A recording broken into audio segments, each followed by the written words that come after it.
os dias 31 de outubro e 12 de novembro, a atenção do mundo todo está voltada para Glasgow, na Escócia, onde acontece a COP26, a Conferência das Nações Unidas sobre as Mudanças Climáticas de 2021.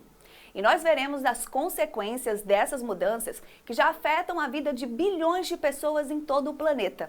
E mais, veremos também os principais compromissos e soluções firmadas para mitigar esses impactos. A região amazônica exerce um papel fundamental no equilíbrio climático do planeta.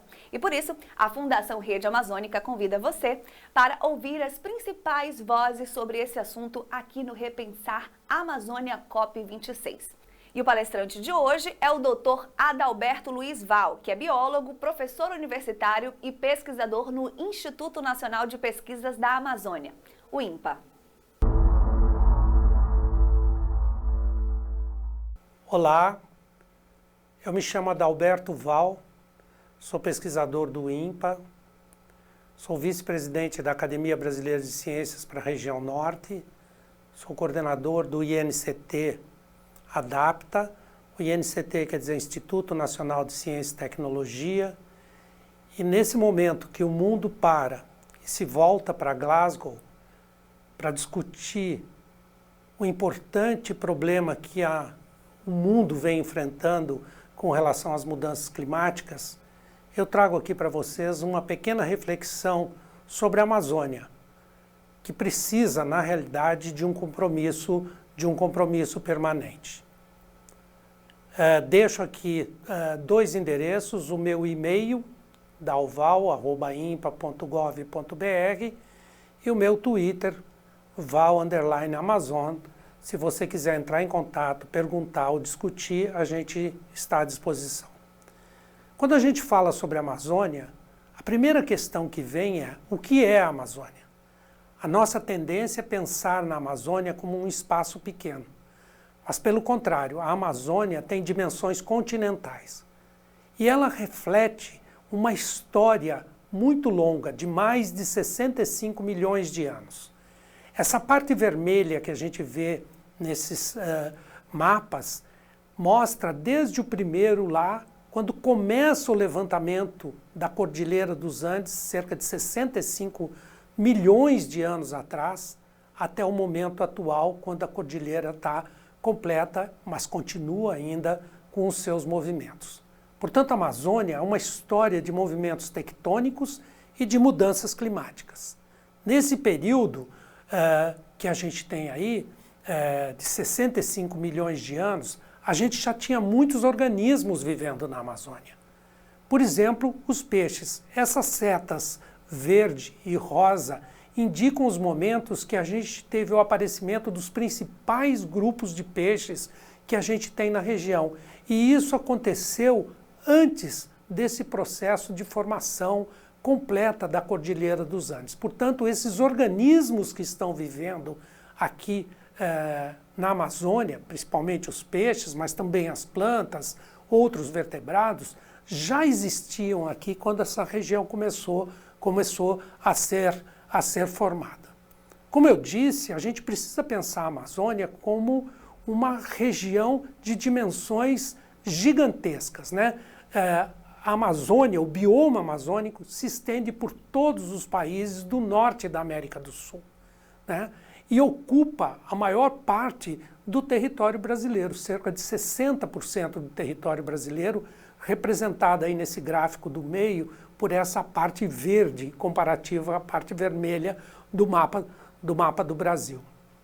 No último mapa embaixo, nesta projeção, a gente vê a Amazônia na mesma escala de países da Europa, contidos nesse espaço amazônico. Portanto, a questão de escala da Amazônia é extremamente importante quando a gente pensa nas mudanças climáticas de uma maneira geral. Em outras palavras, não adianta a gente pensar soluções pequenas, nós precisamos pensar soluções que sejam continentais para que a gente possa desenhar processos de conservação desse imenso bioma amazônico que guarda uma riqueza inigualável do ponto de vista da biodiversidade, tá certo? Além destas características, nós temos uma diversidade muito grande ambiental. Se eu tivesse que escolher uma única figura para representar isso, eu escolheria o encontro das águas do Rio Negro com o rio Amazonas, tá certo? Essas águas brancas e as águas pretas, que têm características químicas muito diferentes, né? As águas ácidas do Rio Negro, com muito carbono orgânico dissolvido, mas poucos nutrientes, em contraste com as águas brancas, que têm pH mais neutro, pouco carbono orgânico dissolvido, muito material em suspensão vindo dos Andes e relativamente mais rica que o Rio Negro no que se refere a esses nutrientes. Próximo, por favor. E nesse contexto todo existe uma diversidade, eu vou de novo voltar aqui para os peixes, imensa nessa região. São mais de 2.700 espécies de peixes, tá certo? Aí algumas dessas espécies, peixes ornamentais, como o cardinal tetra, o peixe-bandeira, tá certo? Mas as piranhas, o peixe elétrico, a piraíba e assim sucessivamente. São mais de 2.700 espécies. Cada vez que nós vamos para o campo, uma nova espécie de peixe é descoberta e que precisa ser descrita. Isso tudo fica ameaçado diante das mudanças climáticas globais que nós vemos, que nós estamos enfrentando nesse momento. Próximo, por favor.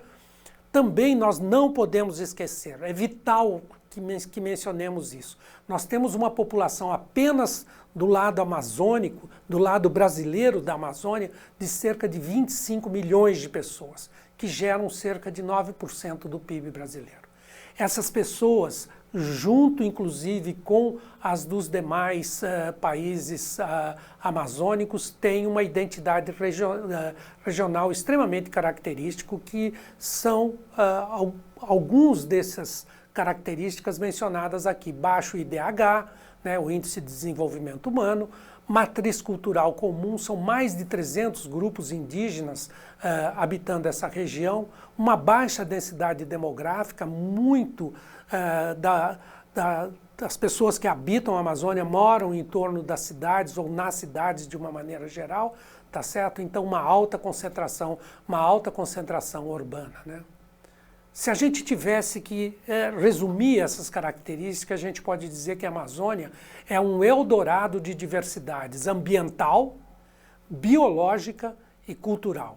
E este eldorado de diversidades, evidentemente, sofre os impactos das mudanças antrópicas todas, e entre elas a mais importante nesse momento é, sem dúvida, as mudanças ambientais, né?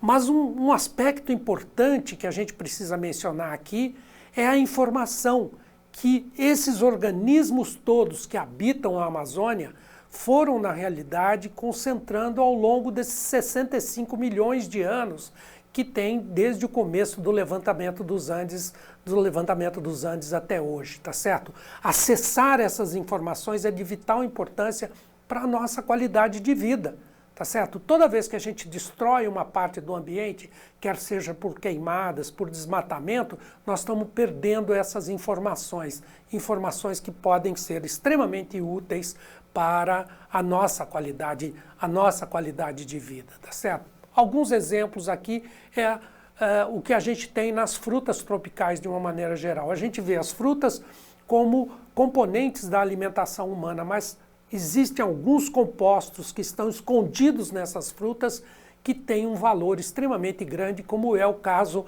da berginina, né, que tem no uxi amarelo, na Endopleura uxi, né? Então, existem outros exemplos disso, né, como é o caso do tambaqui, por exemplo. O tambaqui é extremamente importante na alimentação humana. Quando exposto a baixos níveis de oxigênio na água, o tambaqui é capaz de expandir os lábios, tá certo? Como mostrado aí por essas flechas vermelhas, vermelha e preta. Essa expansão do lábio, hoje nós sabemos, está relacionada a uma mudança na expressão de vários genes, tá certo? Que está escondido lá no genoma do tambaqui. Entre eles, 3 que eu chamo aqui a atenção: o fator de crescimento do endotélio, tá certo? Que é muito importante, por exemplo, quando você tem a necessidade da recomposição de um tecido, né? Nós precisamos aprender como é que o tambaqui é capaz de controlar esse fator de crescimento do endotélio para usar essa informação, né? O receptor de cálcio, né? Cálcio é um elemento extremamente importante na formação dos nossos ossos, e o lábio do tambaqui tem um aumento dos genes relacionados à recepção de cálcio de cerca de 2 vezes quando está exposto a baixas tensões de oxigênio, né? E um outro gene importante dentro desse contexto é o que dá origem a uma enzima chamada guanilato ciclase, que é a que controla o gasto de energia relacionada ao GTP, que é um composto energético que tem dentro das células de todo mundo, inclusive as nossas, mas em particular nos lábios do tambaqui. Próximo, por favor. No caso do pirarucu, um outro aspecto extremamente importante, tá certo, é que à medida que esse animal vai crescendo, né, ele vai trocando certos compostos que ele tem no sangue por um composto chamado inositol pentafosfato. Esse inositol pentafosfato é típico de aves e hoje nós já sabemos quais são as enzimas que controlam a síntese desse composto no pirarucu em particular. Esse composto é um composto extremamente importante na regulação da afinidade da hemoglobina, né, a proteína que carrega o oxigênio lá do ambiente para o tecido, né, para os músculos, para o coração, para o cérebro do pirarucu, né? Então hoje nós sabemos como isso é controlado nesse animal.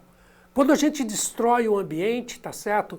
Desmatando, abrindo áreas para mineração, colocando fogo, nós estamos perdendo essas informações todas e não faltam matérias recentes sobre esses impactos sobre o ambiente de uma maneira geral. O dióxido de carbono que a gente tem na atmosfera não é oriundo apenas da queima de combustíveis fósseis, mas muito importante também é a queima da floresta como fonte de dióxido de carbono de uma maneira geral, tá certo? Também nós acabamos de viver uma grande pandemia, tá certo? E na biodiversidade que existe nas florestas, tá certo? Existe escondido também muitas bactérias e muitos vírus.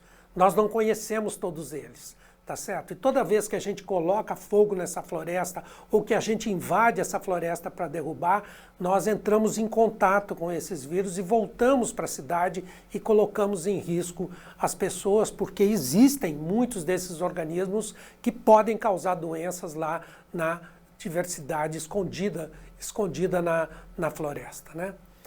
A perda da biodiversidade causada pelas mudanças climáticas de uma maneira geral afeta também e de forma muito importante a produção de alimentos. Toda vez que há uma perda de biodiversidade, nós perdemos a capacidade da produção de alimentos. E aí, por quê? Porque os biomas, de uma maneira geral, em particular da Amazônia, escondem informações que são relevantes para melhorar a produtividade da agricultura no Brasil. Muitas das cadeias produtivas, a partir da biodiversidade, podem e devem ser usadas para a inclusão social e geração de renda. Não tem outra forma da gente fazer isso de forma competente que não seja por meio da capacitação de pessoal para a conservação ambiental e para o agronegócio brasileiro, né? Lá no INPA, nós estamos estudando o impacto dessas mudanças ambientais nos peixes a partir de salas climáticas que representam, que simulam as condições ambientais previstas para o ano 2100. Fazemos isso com o apoio do CNPq, com o apoio da nossa Fundação de Amparo à Pesquisa do Estado do Amazonas, com o apoio da CAPES. E nessas salas climáticas nós temos incubado vários organismos da biota amazônica para entender o que aconteceria com essas plantas, com esses micro-organismos, com os peixes, quando vivendo em condições de desafios ambientais como aquelas previstas para o ano 2100. Então, quando incubamos o tambaqui, a larva do tambaqui lá nessas salas, o que nós observamos é um aumento significativo de larvas com lordose, de larvas com cifose, de larvas com escoliose. Até 40% dessas larvas apresentam alguma mudança esquelética. Isso significa que essas larvas não sobreviverão nos ambientes naturais. E, portanto, a gente vai ter uma diminuição da população desses de tambaqui nessas condições, o que pode agravar os processos todos de não só do comércio, mas da segurança alimentar desses animais. Um outro aspecto importante que nós aprendemos também a partir desses estudos é que vários grupos de peixes da Amazônia já vivem perto da temperatura crítica deles. E se você pegar ali a barra menor, ela se refere aos caracídeos, e os caracídeos incluem os principais organismos que a gente utiliza na alimentação. Tambaqui entre eles, jaraqui, matrinchã e assim sucessivamente. Os ciclídeos, que estão no topo com a barra mais longa, têm a maior tolerância térmica dentre os animais que nós estudamos até aqui. Portanto, nós precisamos tomar muito cuidado porque o aumento das mudanças climáticas resultam num aumento da temperatura do sistema. E uma pequena mudança na temperatura das águas da Amazônia pode trazer problemas extremamente sérios para a sobrevivência desses nossos peixes utilizados na alimentação humana. Portanto, é preciso ter um compromisso permanente com a Amazônia, né? Se você observar essa pequena tabela que eu trouxe aqui para vocês, o percentual de mestrados e doutorados da Amazônia da região norte é muito menor do que aquele que a gente vê para as outras regiões do país, tá certo? Se a gente considerar o percentual de titulados por percentual da população, não chega a 0,5 na região norte, enquanto ela chega a 1,41 na região sul, 1,22 na região sudeste do Brasil. Portanto, nós precisamos acelerar o processo de capacitação de pessoal, acelerar os processos de fixação de pessoal, para que a gente possa conhecer o ambiente que a gente está vivendo e encontrar alternativas para que a gente possa mitigar, tá certo? Reduzir os impactos das mudanças climáticas de uma maneira geral, tá certo? Mas o que a gente viu até agora ao longo da história, tá certo? Foi uma concentração, né? Uma concentração das atividades todas do lado do Atlântico, né? Do lado sul, sudeste e atlântico do país, né?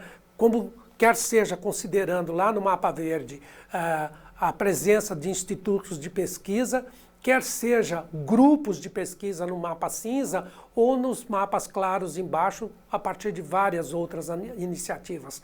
É como se a Amazônia ainda não fizesse parte da agenda nacional. Eu tenho chamado isso de fator Tordesilhas, tá certo? Esse fator Tordesilhas é como se a gente mantivesse a linha que dividiu o mundo, tá certo, em duas partes, né? E aí a parte do lado do Atlântico, né, seria a parte dos portugueses e aquela outra parte a parte dos espanhóis. Com a conformação do território brasileiro, a gente ainda manteve aquela parte isolada. Nós precisamos romper com esse fator Tordesilhas para que a gente possa trazer desenvolvimento sustentável para a Amazônia, inclusão social e geração de renda, de tal forma que a Amazônia possa fazer parte da agenda brasileira. Próximo, por favor. E para isso a gente precisa buscar redução no desmatamento. Eu acho que a gente precisa ter como meta o desmatamento zero. É possível ter inclusão social, é possível ter desenvolvimento econômico sem desmatar a floresta. Nós precisamos ter pesquisadores e professores treinados e fixados na Amazônia, uma infraestrutura apropriada para a ciência, não 2 ou 3 ou algumas poucas universidades, mas muitos institutos de pesquisa para dar conta dessa região, como disse, continental. Precisamos ter educação básica conectando as pessoas aos seus ambientes e não fazendo com que elas se desliguem dos seus ambientes. um centro de dados robustos para a Amazônia, inclusão social, e precisamos considerar as características culturais e as necessidades locais ao desenhar esses processos. Nós precisamos ter a pronta adoção dos 17 Objetivos do Desenvolvimento Sustentável, fazer uso da ciência, a ciência translacional, a ciência chegando e sendo aplicada aonde ela é necessária. E precisamos pensar num fundo amazônico para a ciência, tá certo? Composto aí não só por doadores internacionais, mas também por todos os países amazônicos. Portanto, na Amazônia, considerar clima, biodiversidade, sociedade humana como sistemas integrados é o caminho para a conservação ambiental e a qualidade de vida, principalmente nesse momento das mudanças climáticas globais. Muito obrigado. Eu queria deixar aqui um agradecimento formal a todas as agências que têm, na realidade, apoiado os nossos trabalhos de pesquisa. Muito obrigado por sua atenção.